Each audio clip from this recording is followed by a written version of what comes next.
7월 16일 방송을 시작하겠습니다. 자, 지금 보시는 화면이 Federal Reserve System, 연준의 밸런스 시트, 대차 대조표 화면입니다. 보이시죠? 이걸 왜 갖고 오는 거야? 우리가 보다 근본으로 다가가 보시죠. 여러분, 코인 시장에 투자하고 계시죠? 그 중에 리플, XRP를 대장으로 해서 많은 코인에 투자를 하고 계신 분도 계실 거고, XRP만 홀딩하고 계신 분도 계실 겁니다. 다시 한번 여쭤보겠습니다. 코인 시장에 왜 투자하시죠? 근본적으로 여쭤볼게요. 그냥 부자 되고 싶어서, 돈 많이 벌고 싶어서, 무시당하고 싶지 않아서, 나도 떵떵거리고 살고 싶어서, 가족과 좋은 시간을 함께 보내고 싶어서. 이유는 간단하겠죠. 거기에서 벗어나는 이유는 없습니다. 돈 벌라고. 그쵸? 그러면 보다 근본적으로 들어가 봐서 우리가 과거의 시스템을 이해했다면, 제가 항상 언급드리고 있지만 수명이 다한 시스템, 그게 왜 진짜 수명이 다했는지, 그리고 그 부분을 이해를 했다면 지금 앞으로 다가오는 그 시스템도 이해를 할 수 있을 거라 생각을 합니다. 과거를 이해를 해야 현재가 보이고요. 현재가 보여야 미래를 읽을 수 있다는 것이죠. 이게 따로 노는 게 아니죠. 미래가 뚝 하고 그냥 떨어지는 게 아니잖아요. 이미 에너지가 응축되고 하다가 결국 터질 수밖에 없는 겁니다. 지금은 밑에 도매용 안에서 심장과 혈관을 다 만들어 놓고 가게와 기업들은 그걸 사용할 수밖에 없어요. 지난 문명이 그래 왔습니다. 코로나 백신도 만들어 놓고 우린 맞았고요. 그쵸? 전 세계 통제되는 세상도 만들어 놓고 우리는 맞이하게 될 것입니다. 그러면 과거의 시스템과 전 세계 금권에 만들어 나가는 시스템을 이해한다면 소송 따위야 지나가는 이슈로 치부할 수 있었겠죠. 지년 2년이 넘는 시간 동안 그 하나하나 이슈마다 맨날 허건날 반복되는 그 이슈마다 흔들어 제끼면서 거기에 힘을 넣을 필요가 없었다는 것이겠지요. 그리고 결국 지나간다. 그러면 다시 한번 보겠습니다. 오늘 영상은 굉장히 중요한 부분이고요. 본질을 이해하는 부분입니다. 아시는 분들은 한번 복수 차원에서 보시고요. 또 처음 보시는 분들은 눈과 귀를 뜨시길 바랍니다. 이게 바로 본질입니다. 오늘 방송을 이해하신다면 추후 나오는 짜투리 이슈들, 그리고 쓰잘데기 없는 뉴스들은 자동적으로 필터링이 되시리라 생각을 합니다. 제 구독자분들께서는 그런 분들이 꽤나 많이 계세요. 내공이 깊으신 분들이 말이죠. 왜냐? 깊이 있는 방송이거든요. 본질을 깊이 있게 탐구하는 방송입니다. 고로 목적지에 도착할 확률이 무척 높으시겠죠. 여러분들께서는 말입니다. 단순히 데이터만 나열하는 방송이 아니에요. 근본 원리를 이해하는 방송입니다. 고기 잡는 방법을 알려주는 방송. 연준의 밸런스 시티입니다. 대차 대조표, 자산이라는 거죠. 전체 기간을 볼게요. 2008년도부터 2022년도입니다. 보시죠? 쭉 2008년도에 세 차례에 이은 양적 완화를 합니다. 양적 완화, 너무 말이 거창하죠? 돈 찍어가지고 미국 국채, 그리고 MBS라고 하는 주택 모기지 저당증권을 매입을 합니다. 왜?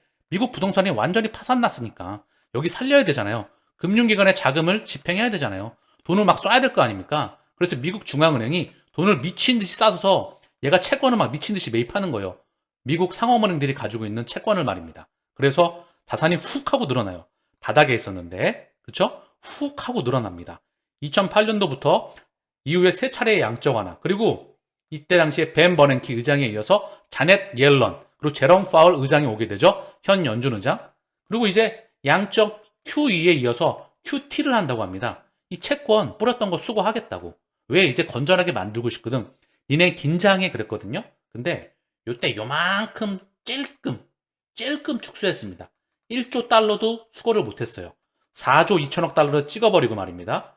전 세계에 이게 파생돼서 곱하기 10배, 100배는 퍼져나갔을 겁니다. 그리고 나서 2020년도 뭐가 왔죠? 바로 코로나 팬데믹이 오게 되죠. 다시 한번 제로금리.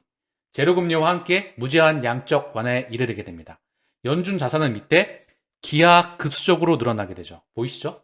엄청나게 늘어나게 됩니다. 8조 달러에 이르게 되죠. 폭발적으로. 그러고 나서 자이언트 스텝과 함께 양적 긴축을 한다 그랬어요. QT를. 근데 찔끔했습니다. 이때랑 똑같아요. 지금 할 수 있을까요? 못합니다. 그쵸? 그럼 뭐죠? 이거를 다시 늘리게 되는 시기가 온다는 거죠. 왜 그럴까요? 통화 시스템이 끝나가기 때문에, 수명이 다해가기 때문에. 자, 연준의 밸런스 시스템입니다. 자, 그리고 하나씩 보시죠. 달러의 시스템이 끝나가고 있죠? 달러가 지난 100년, 100년이 넘어가는 숫자이죠. 100년을 보게 되면 1900년부터 볼까요? 이미 끝나갔다. 그 이전을 보더라도 달러는 끝나갔다. 이 이전은 어디죠? 1900년도, 100년 이전에는 어디죠? 바로 파운드화였다. 마찬가지예요. 그 통화로 먹고 살기에 시스템이 수명이 다한다는 거죠. 근데 지금은 아예 그런 수준이 아니라 보다 근본적인 그런 통화 혁명이 오고 있다는 것이죠. 뭐냐? CBDC와 스테이블 코인과 NFT와 각종 코인들, 즉 STO, 자산의 토큰화, 1200조 달러의 시장이 새로 열린다는 겁니다. 아시겠죠? 1200배 이상 커진다. 심장이 떨리시길 바랍니다. 아시겠죠? 1200배 이상 성장하는 시장이 과연 몇 개나 있을까요? 그렇기 때문에 일생일대의 기회를 맞으신 거다. 그리고 하나 더. 우리는 이제 지난 시간 동안 금리를 많이 배워왔습니다. 그런데 금리가 연준이 0%로 한 거예요. 이게 1970년도에는요. 20%였어요. 20%. 20% 이상. 근데 이게 제로금리였다가 지금 올려봐야 5%잖아요. 또 다시 내릴 겁니다. 그러면 금리가 0이라는 거는요. 절대 마진 폭이 줄어든다는 거예요. 내가 술 장사를 하면 영업이익률이 90%, 80%, 70%였다가 먹어지는 마진 폭이 줄어든다는 거죠. 여기에 가상금리를 붙여서 은행들이 뭐 돈잔치를 했다. 그런 이슈가 나올 수는 있겠지만 중요한 건 절대 폭이 줄어든다는 거죠. 지금 장단기 금리가 역전이 됐잖아요. 그쵸? 그 말은 뭐죠? 이제 은행의 수명이 끝나간다는 것을 의미합니다. 아시겠죠? 이게 제로금리다. 은행의 마진 폭이 더 이상 없다는 겁니다. 즉 뭐죠? 금리가 0이라는 거는요. 더 이상 지금 전통 트레디파이를 통한 신용 창조를 통한 경제 성장 시스템. 신용 창조는 뭐죠? 대출입니다. 이걸 이용한 경제를 성장시키는 시스템. 우리가 다시 쉽게 언급을 하면 가계, 기업, 정부라고 하죠. 3대 주체라고 합니다. 우리 배웠잖아요. 초등학교 때, 중학교, 고등학교 때. 현대 세상의 3대 경제활동의 3대 주체이죠. 여기에 중심은 사실 기업입니다. 왜? 자본주의의 심장이었거든요. 얘를 통해 지난 수백 년간 대량 생산을 만들어 왔어요. 1차, 2차, 3차, 4차 산업혁명이 이어져 왔죠. 그런데 이 중에 사실 최정점은 어디였냐? 금권이었습니다. 화폐 발행의 권한의 주체가 바로 이 꼭대기 위에서 설계를 했던 거죠. 그리고 그들에게 에너지의 파동과 함께 만들어 갔던 부분입니다. 근데 이들은 혈액을 만들어서 이들에게 공급하는 바로 심장이자 규관이었다는 거죠. 이들이 세상을 지배하는 시스템이 수명이 다했습니다. 그래서 새로운 판을 만들어 버리는 것이죠. 08년도 글로벌 금융위기, 블록체인이 탄생하게 됩니다. 비트코인의 탄생, 명분은 뭐죠? 탈중앙화. 이거를 저는 개소리라 생각을 합니다. 탈중앙화는 없습니다. 인류가 살아있는 한 탈중앙화는 역사적으로 존재할 수가 없습니다. 시스템이 그래요. 그럼 뭐죠? 이거는 누군가에 의해 제 개인적으로 설계가 되었다. 왜? 비트코인이건 이더리움이건 각 플랫폼 블록체인이건 간에 말입니다. 탄생한 이유가 있고 만들어가는 이유가 있어요. 다만 걔네들은 퍼블릭 블록체인, XRP 레처, CBDC, 얘는 프라이빗 블록체인. 얘네가 함께 세상을 만들어 나가는 겁니다. 그 이유가 있죠. 퍼블릭 블록체인 또한 이미 선점은 끝났습니다. 채굴과 지분 증명, 이미 얘도 선점이 끝났다. 금권이 이동하는 겁니다. 새 집으로 이사한다. 자, 그래서 크게 제 채널의 이름이 4차 산업혁명이죠. 5G, 사모니터넷, 빅데이터, 클라우드, 인공지능, 블록체인, 메타버스, 자율주행차, 3D 프린터, AR, VR, 우주, 바이오. 요 시스템에서 사실 심장은 뭐다? 요 인공지능과 블록체인이라는 두 개의 심장을 가지고 심장을 가지고 확장해 나가는 겁니다. 이 블록체인은 뭐다? 새로운 돈을 찍어내는 그런 기계이다. 우리 돈이면 목숨을 걸잖아요. 그쵸? 기꺼이 건강도 포기할 수가 있죠. 그 돈을 이해하는데 블록체인은 핵심 중에 핵심이다. 미국, 유럽, 일본 그들은 이미 연결이 됐고 완료가 되었다. 최근 수면 위를 통해서 조금씩 들어주고 있다. 대중에게 힌트를 주는 거죠. 그걸 알아듣는 애들은 천문학적인 부를 창출을 하겠죠. 왜? 돈을 이해했으니까. 페이먼트 시스템, 페드의 페이먼트 시스템에 페드 와이어를 대체하는 게 페드나우입니다. 실시간 결제 시스템. 여기를 리플의 파트너사, ACI 월드와이드 볼란테, 그리고 핀네스트라가 참여하게 되죠. 서비스 업체로서. 더불어 전 세계 금권들이 여기 다 참여가 되어 있습니다. 미국에 있는 만여 개 은행 모두를 포함하도록 확장할 계획이라고 발표하였다. 페드나우의 심장이자 연결기관에 다 참여가 되어 있다. 디지털 달러 프로젝트. 이 프로젝트 파트너로서 엑센추어가 여기 딱 하고 등재가 되어 있죠. 리플의 투자자 중 하나이고요. 이 디지털 달러 프로젝트엔 누가 참여가 되어 있다? 엑센추어의 쩐을 받아서 이게 창설이 되었다.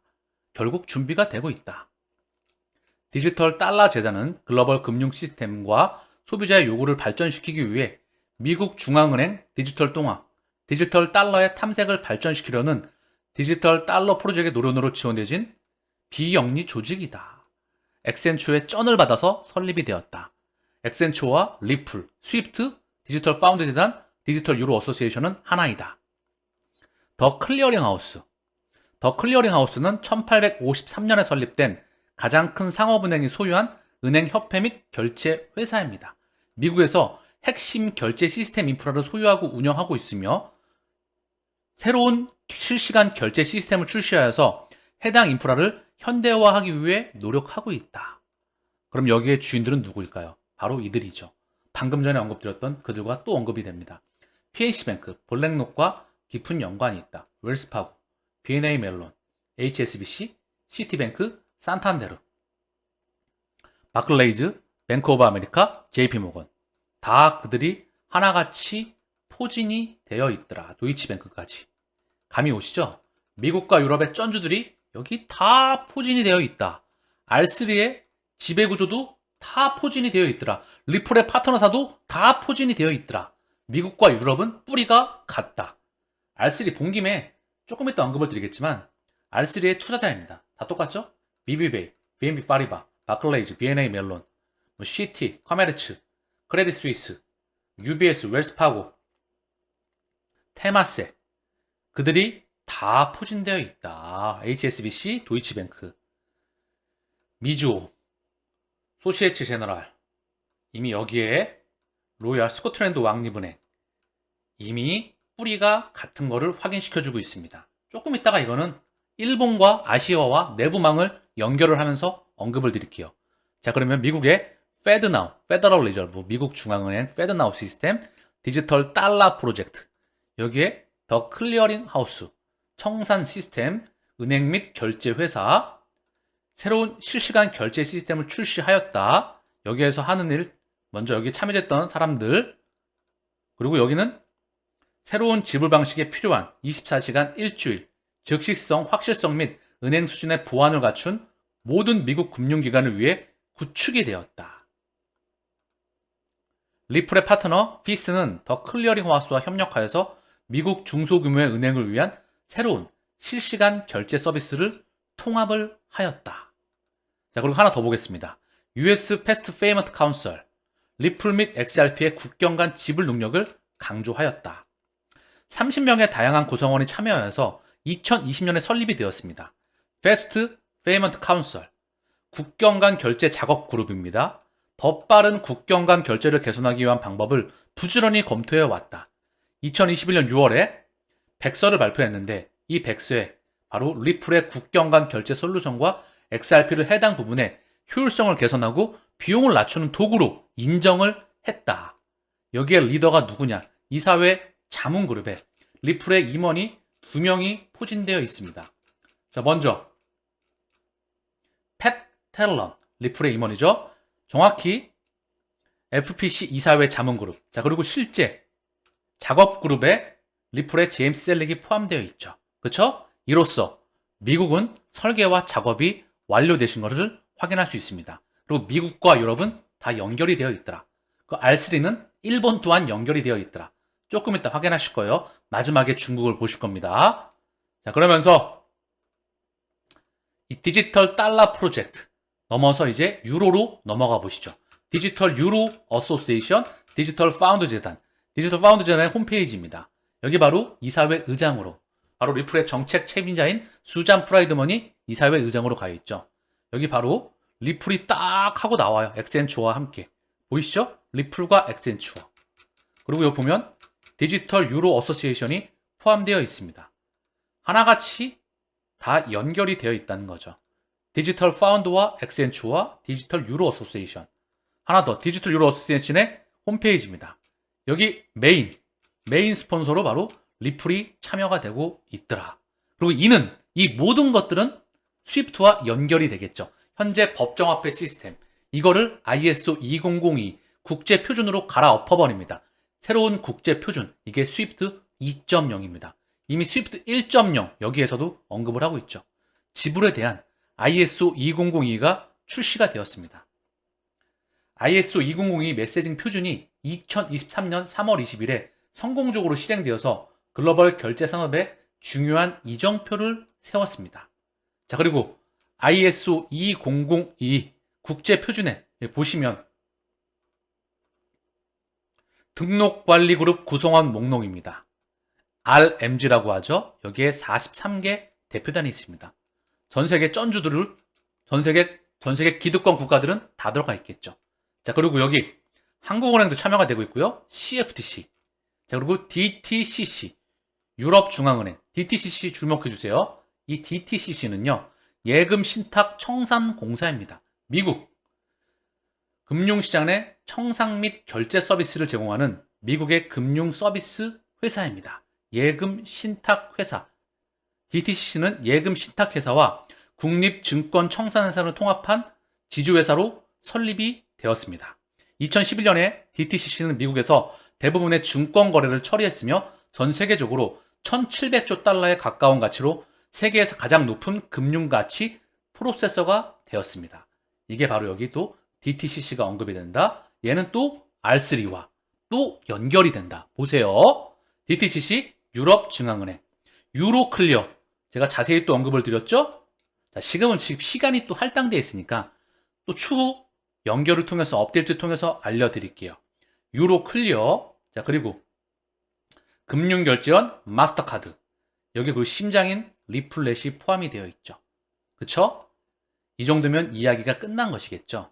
미국 DTCC가 운용을 시작한 새로운 주식결제 기반의 미국 R3사가 제공하는 코다 DLT가 채용된다. DTCC, 미국 R3사가 제공하는 코다 DLT를 채용한다. 이제 일본과 미국과 유럽을 연결시키시죠. 자, 보시면 R3의 투자사 아까 보셨죠? 그러면서 R3, 아다라 하이퍼레저와 함께 새로운 블록체인 상호 운용성 연구소를 출범하였다. 그러면서 여기 HQLA가 나오죠. 레포 시스템. 영어는 중요하지 않습니다. 금융기관의 내부망이에요. 한국의 기준금리는 어디서 정하죠? 이제 아시죠? RP라고 하는, 왜 다 영어야? 그냥 채권입니다. 채권. 환매 조건부 채권. 다시 짧은 기간 안에 채권을 빌려주고, 한국은행에서 금융기관에게 채권을 빌려주고 일주일 뒤에 수거를 합니다. 다만 이 금융기관은 여기에 이자를 지급해야 되죠. 이 7일물 채권을 사고 팔므로 인해서 기준금리가 정해지는 거예요. 이걸 전반적으로 단기금융시장이라고 해서 레포 시장이라고 언급을 합니다. 미국에서는 연준이 여기 참여를 하고 있으면서 미국 상업은행들과 함께 단기금리를 조절을 하고 있죠. 쉽죠? 내부망이라는 겁니다. 그래서 JPM이나 UBS나 자체 내부망을 통해서 이 코인들이 발행되는 거예요. 그리고 외부망은 뭐다? 스위프트와 함께 전 세계는 이 내부망과 외부망이 연결되는 기준점이 있다는 거죠. 각 섹터별로 이미 역할이 다 있는 부분입니다. 그렇기 때문에 기타오 요시다카의 홈페이지죠. 하이퍼레처, 레빈, 하모니아를 소개한다. 규제 금융 네트워크의 상호 운용성이 잠금이 해제가 되고 전 세계 블록체인, 그들만의 망입니다. 프라이빗 레저, 금융기관, 쩐주들 간의 통화 시스템이 끝난 거를 새롭게 만들어 나가기 위해서 이들은 이 인프라를 만들어 왔던 것입니다. 미국, 유럽, 일본. 그쵸? 그럼 이제 중국을 보시면 되겠죠. 그래서 SBI CEO가 뭐라고 언급했냐? 2025년까지 일본의 모든 은행이 리플의 XRP를 사용할 것. 이 말을 그냥 할 수 있는 게 아니다. 이 말을 이제 여러분들은 이해를 하시고 인지를 하시고 확신할 수 있다는 거죠. 왜? 다 연결되니까. 자, R3의 연계 구도를 보시죠. R3는 바로 DTCC, 미국의 예금 신탁 공사와 연결이 된다. 방금 전에 보셨던. 얘는 스위프트와 연결이 된다. 더불어 R3는 BIS와 연결이 된다. 프로젝트 넘바, 주라, 헤벨타 다 연결이 된다. 여기에 CBDC와 함께 가치가 부여가 되겠죠. BIS는 뭐다? BIS 산하 바젤 위원회가 있습니다. 여기서 바젤 1, 2, 3가 있죠. 자기 자본 비율을 정합니다. 가치를 만들어낸다. 실체가 없다. 여기서 만든다는 거죠. 아시겠죠? 그래서 일반 사람들과 여러분들은 이미 현격한 이미 금융 지식과 경제 지식과 다음번 문명의 지식을 장착한 겁니다. 부자가 될 수 있는 열쇠를 판도라의 상자를 열었다는 거죠. 아시겠죠? 이 R3는 다시 뭐죠? SBI R3와 연결이 된다. SBI 홀딩스, SBI 리플아시아, SBI VC 트레이드, SBI 트레이스빌리티. 그리고 이는 리플과 연결이 된다. 리플, SBI, R3, DTCC, 스위프트, BIS. 얘는 다시 한번 ISO 2002와 연결이 된다. 감이 오시죠? 자, 그 다음 또 보겠습니다. 여기서 끝나면 안 되지요. 그쵸? 그리고 아까 보셨던 R3와 리플의 쩐주들과 파트너사와 그리고 더 클리어링 하우스. 이들의 연계 구도를 보시죠. 다 연결되더라. PNC뱅크. 기억나시죠? 블랙록, 뱅가드, JP모건, 미주호, 미쯔비시, SBI. 여기에 SMBC라고 하는 3위권 은행이 있습니다. 이들은 다 연결이 됐어요. 이미. B&A 말론 안 빠지는 데가 없죠? 구글, 알파벳, 구글 벤처, 버크셔 해서웨이, 뱅크 오브 아메리카, 산탄데르, CME 그룹. 자, 그리고 CBOE, IC, 인터컨티넨탈 익스체인지, 뉴욕 증권거래소, 팩트, 스타벅스, 엑센추어, 아메리칸 익스프레스, HSBC. 이들의 전세계 쩐주입니다. 미국과 유럽, 일본의 주인이죠. 미국, 유럽, 일본의 주인이 다 리플로 연결이 되었다. 그리고 R3와 스위프트로 연결이 된다. 자, 미국, 유럽, 일본 여기까지 보셨죠? 그쵸? 그리고 얘는 다시 한번 ISO 2002로 연결이 된다. 리플 네트워크로 연결이 된다. 그리고 내부망과 외부망 그 부분을 보셨죠? R3는 내부망, 그죠? 스위프트는 외부망. 그걸 하나로 통칭한다. 스위프트 2.0이라고 총칭하겠죠. 스위프트 2.0의 외부망과 내부망으로 총칭할 수가 있겠죠. 이 인프라를 만들어 나가고 있는 것입니다. 참고로 페드나우는 뭐죠? 피네스트라, ACI 월드와이드, 피네스트라, 그리고 볼란테의 볼페이로 연결이 된다. 보내는 사람, 받는 사람, 실시간 결제 시스템, 페드나우. 미국은 네 가지 섹터로 해서 이미 설명을 끝냈습니다. 페드나우, 페드와이어를 대체한다. 디지털 달러 프로젝트, 더 클리어링 하우스, 패스트 페이먼트 카운셀. 여기서 얘기 끝냈습니다. 더불어 JP모건과 기존의 금권들이 만들어내는 시스템이 있죠. 거기 또한 연결이 된다. 이미 파헤쳐도 결국 그들이 연결해내는 망 스위프트 2.0 망 안에 있다. 그 망은 어떻게 만들어졌죠? 코로나 팬데믹이 왔다. 우크라이나 전쟁이 왔다. 그러고 나서 러시아는 스위프트 망에서 배제가 됐다. 러시아는 무역거래에 루브라와 위안화를 썼다. 브릭스는 확장을 했다. 19개국에서 41개국으로. 그리고 무역결제에 이제 공동통화와 함께 CBDC 이야기가 나오고 있다. 이게 그냥 나오는 걸까요, 여러분? 이들의 머릿속에 들어가야 그 그림이 보입니다. 마지막으로 중국을 보시겠습니다. 중국 또한 홍콩과 싱가포르를 통해서 연결이 되더라. 미국, 유럽, 일본이 연결된다. 중국 또한 싱가포르와 홍콩을 통해서. 그러면 전 세계는 연결되었다 봐도 무방한다 생각하겠죠. 싱가포르 은행 DBS, 전 세계 최대의 디지털 은행이자 싱가포르 1위의 시가총액 기업입니다. 싱가포르 시가총액 10위권에서 3개의 기업이 금융회사입니다. 왜? 금융으로 먹고 사니까. 홍콩도 금융으로 먹고 사니까. 싱가포르 은행 DBS는 중국 기업 고객을 위한 디지털 위안 플랫폼을 게시한다. 새로 출시된 가맹점 수금 솔루션을 통해 기업은 디지털 CBDC를 위안은행 예금 계좌로 자동 결제할 수 있습니다. 이미 연결되는 것을 보고 계시다는 거죠. 참고로 싱가포르 최대 은행은 DBS의 최대 주주는 테마섹이다. 또한 블랙록의 5대 주주이다. 이미 연결된 걸 여러분들은 읽으셔야 됩니다. 자, 그러면서 JP모건, DBS, SBI 디지털 에셋, 퍼블릭 블록체인에서 토큰화 시험을 완료하였다. 싱가포르 통화청, 싱가포르 중앙은행은 금융기관의 잠재력을 탐구하는 프로젝트 가디안에 성공적인 첫 번째 파일럿을 발표하였다. JP모건 오닉스, DBS, SBI 디지털 에셋은 공공대출 프로그램, 여기서 블록체인을 사용하여서 외환거래 및 국채거래에 대한 시험을 실행했습니다. SBI, DBS, 싱가폴 중앙은행, JP모건 오닉스, 미국, 유럽, 일본, 중국이 연결되는 것을 여러분들은 보고 계십니다. 추가적으로 카타르 국대은행 QNB입니다. 2022년 카타르에서 위챗페이 및 알리페이를 출시하였다. 카타르 국립은행 QNB는 위챗페이와 알리페이가 연결이 되더라. 자, 그러면 카타르 국립은행은 리플렛을 통해서 QNB는 국경 간 결제를 개선하고 여러 국가의 결제 송금 서비스를 빠르게 연속적으로 확장하는 것을 목표로 합니다. 이 파트너십은 QNB 고객에게 독특하고 차별화된 경험을 제공하기 위해 실시간에 가까운 결제를 제공할 것입니다. QNB를 통해 위챗페이, 알리페이가 연결이 되었다. 리플렛을 통해서 이미 다 연결되는 걸 보시는 겁니다. 중동권까지. 자, 그러면서 리플렛의 2C2P, 알리페이 모회사와 협력하여서 아시아의 디지털 결제를 개선한다.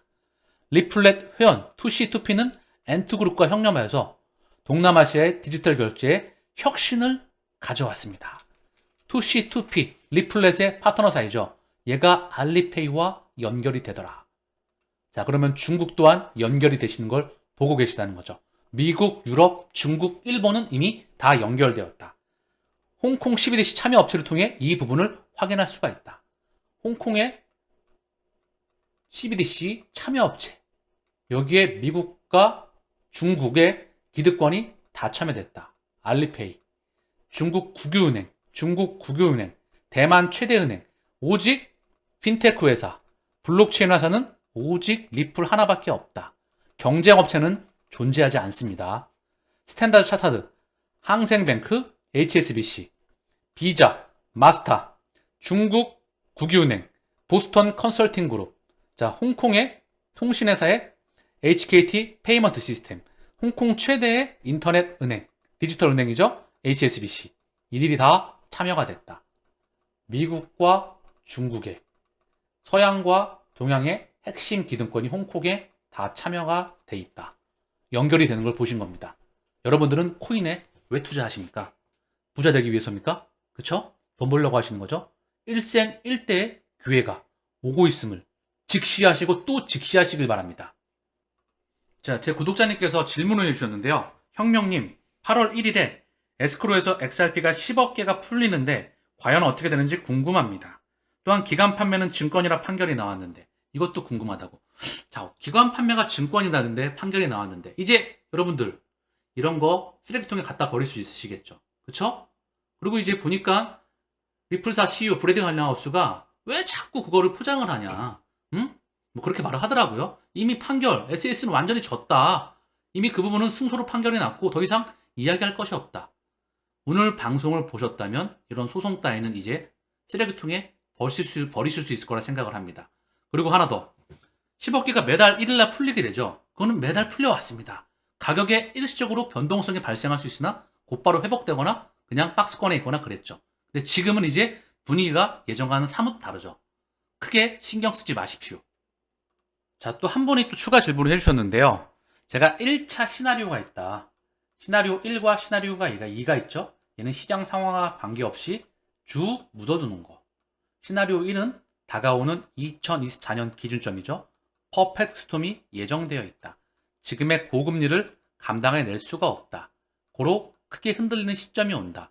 현금화, 시기가 다가온다. 이 부분을 언급을 드렸죠. 그래서 경제 지표 보고 금리 인상 중단 발표 이후에 경제 지표가 빠그라지면서 금리 인하를 할 때 매도를 해야 되냐, 아니면 시장 상황을 보면서 그때 매도를 해야 되냐, 요거일 것 같은데 시장 상황을 보면서 라고 언급을 해주시더라고요. 거기에 대해서 저의 생각을 물어보셨는데 맞습니다. 지표를 보고 확인하고 들어가면 늦죠. 이때 가격이 먼저 달릴 거예요. 그러면서 매도 물량과 함께 차트를 이때는 많이 참조해야 될 겁니다. 왜? 거래량이 폭증할 거니까. 가격이 폭등할 때니까. 그리고 슈팅이 나올 때니까. 지표는 후행하겠죠. 그쵸? 요거를 보면서 업데이트와 함께 그리고 이슈들을 종합적으로 해보면서 정리를 해야 될 수가 있겠죠. 그쵸? 그때는 또 그때 상황 가서 제가 업데이트 속에서 언급을 드리겠습니다.